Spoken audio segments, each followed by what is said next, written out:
Hi there. One thing that I always hear from quite a few quilters out there is, Jerry, we love your designs, but man, they look so hard, complicated, and time consuming.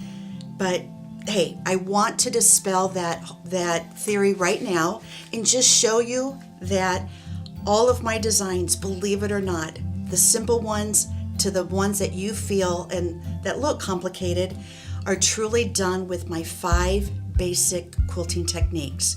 Just real quick, I just want to rattle them off for you. A half square triangle, a quick angled rectangle, a flying geese, snowball block, and a square and a square. That's it. Those 5, and they're the very basic quilting techniques that once you know those 5, you truly can pick up any one of my designs and make it. I want to step you through real quick the half square triangle. Are there rulers and specialty tools and papers on the marketplace to make this element? Absolutely, there are. But what I want to show you is a no tools, no papers method, just in case when you're out with your friends or at small group or retreat and you forget that specialty ruler. Don't worry, we got you covered. What I do, if you haven't seen my video on marinating your background fabric, take a peek at that really quick because all of this will make sense.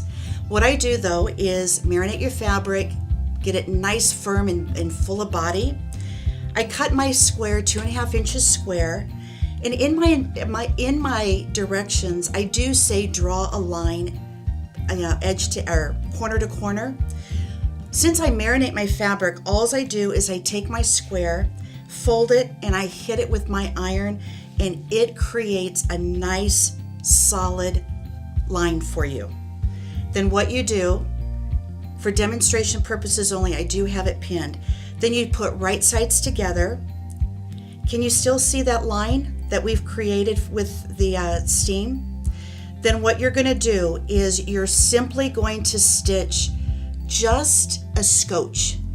And the reason why it's just a scotch is you're going to stitch just a scotch from your pressed line, and you're going to sew a corner to corner so that when it's sewn, you're then going to trim it 1/4 inch and press it open.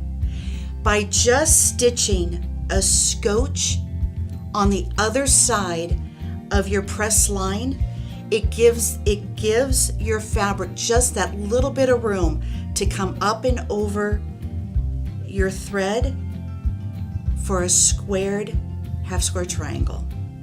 Give it a try, let me know. I hope you like it. It works great for me. But don't forget, marinate your background fabric.